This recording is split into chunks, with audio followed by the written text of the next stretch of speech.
जय जय रामकृष्ण हरी. काल बदललेला आहे हे वाक्य आपण रोज बोलतो, पण एक प्रश्न विचारू, काल बदलला की आपली मन बदलली आहेत?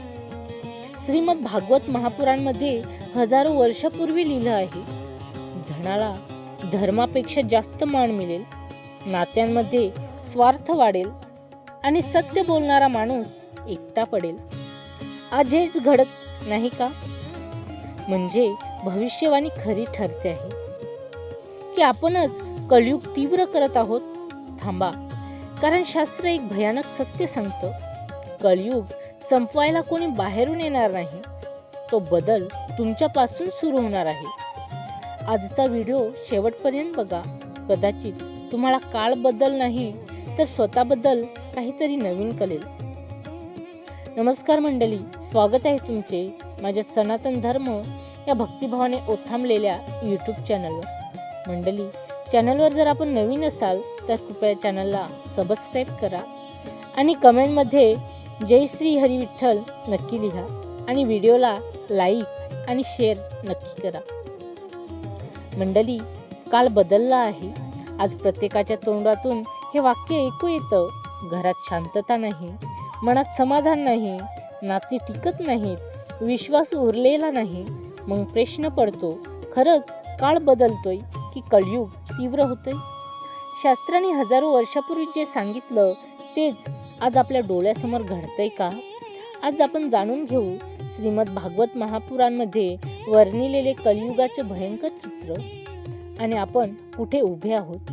पहिलं, श्रीमद भागवत काय सांगतं कलियुगाबद्दल?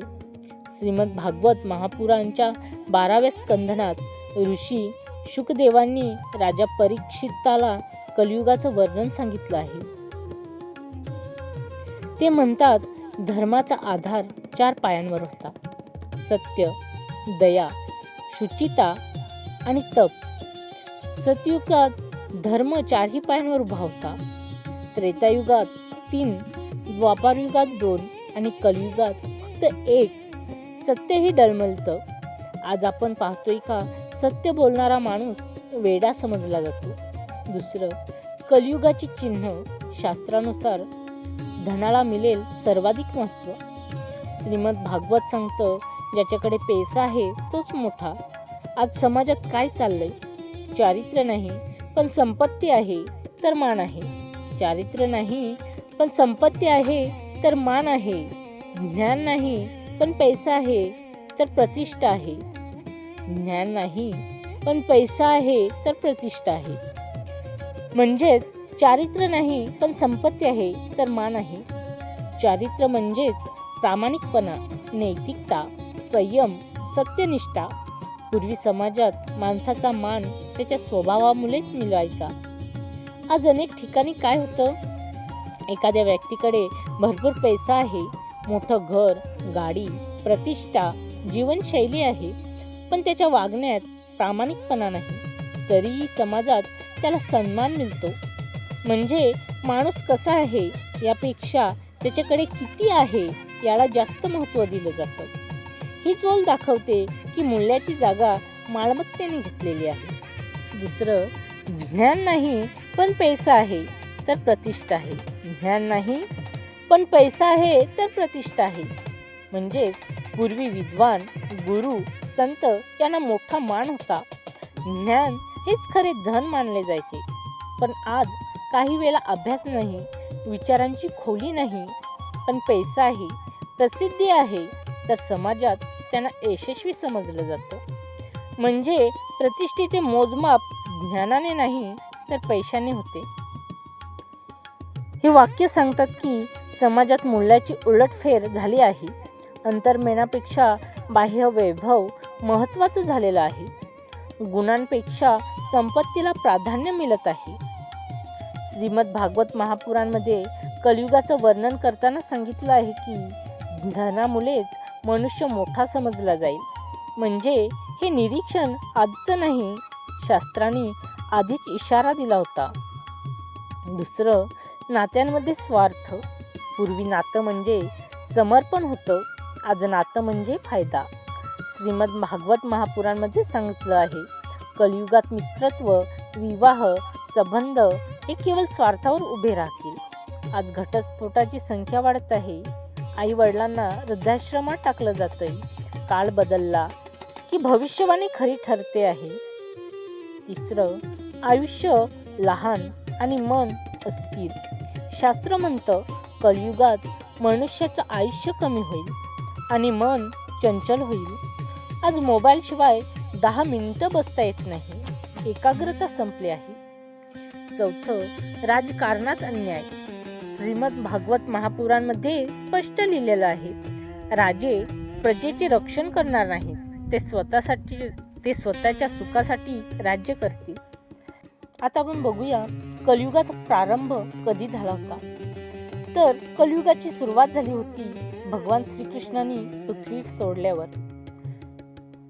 श्रीकृष्ण द्वापार युगात होते. त्यांच्या प्रयाणानंतर कलियुग सुरू झालं. शास्त्रानुसार कलियुगाची कालावधी आहे 4,32,000 वर्ष. आपण फक्त सुरुवातीचा 5,000 वर्षात आहोत. पण इतक्यातच इतकी तीव्रता, पुढे काय होईल? चौथं, काळ बदलतोय असं का वाटतं?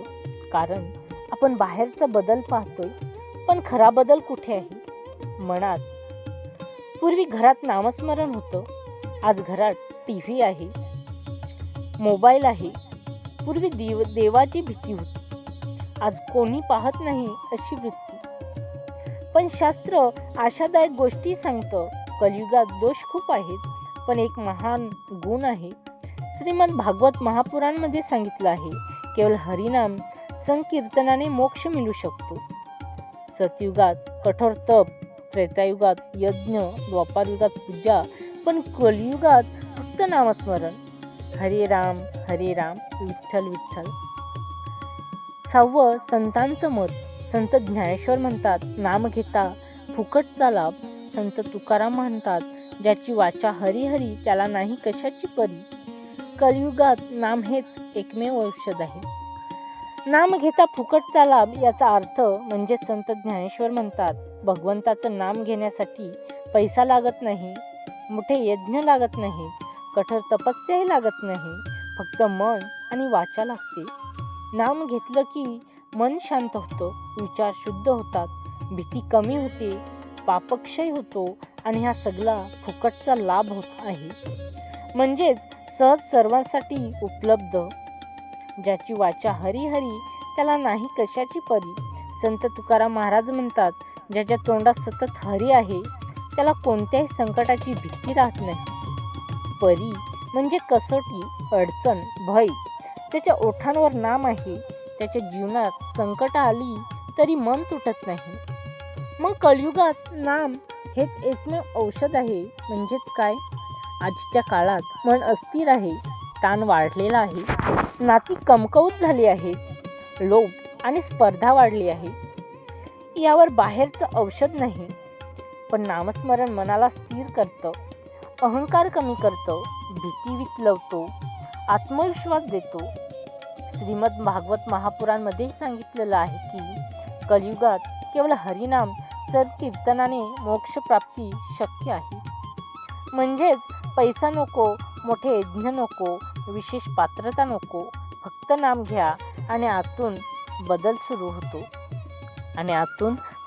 होतो. कलियुग अंधार आहे, नाम म्हणजे दिवा आहे. आपण म्हणतो काल खराब आहे, मन शांत नाही, घरात समाधान नाही. पण एक प्रश्न विचारू, आपण औषध घेतोय का? संत ज्ञानेश्वर म्हणतात, नाम घेता फुकटचा लाभ. अहो, देवाने इतकं मोठं औषध दिलंय आणि तेही फुकट. ना खर्च ना अट, फक्त मनाने विठ्ठल म्हणा. संत तुकाराम महाराज म्हणतात, ज्याची वाचा हरी त्याला नाही कशाची परी. ज्याच्या ओठांवर हरिनाम आहे त्याचं मन संकटातही कोसळत नाही. आज ताण आहे, भीती आहे, असुरक्षितता आहे, पण नाव घ्या रामकृष्ण हरी आणि बघा आतून काहीतरी विचलायला लागेल. श्रीमद भागवत महापुराण सांगतं, कलियुगात दुसरा उपाय नाही, नामच आधार आहे. म्हणून आज इथून उठताना एक संकल्प करा, दररोज 10 मिनिटं नाम. कदाचित परिस्थिती लगेच बदलेल नाही, पण तुमचं मन बदलेल आणि मन बदललं की जग बदलल्यासारखं वाटतं. मग उपाय काय? काळाला दोष देणं सोपं आहे, पण स्वतः बदलणं कठीण आहे. दररोज 10 मिनिटं नामस्मरण करा. आठवड्यातून एकदा हरिपाठ, महिन्यातून एकदा संत चरित्र वाचन, आई वडिलांना नमस्कार.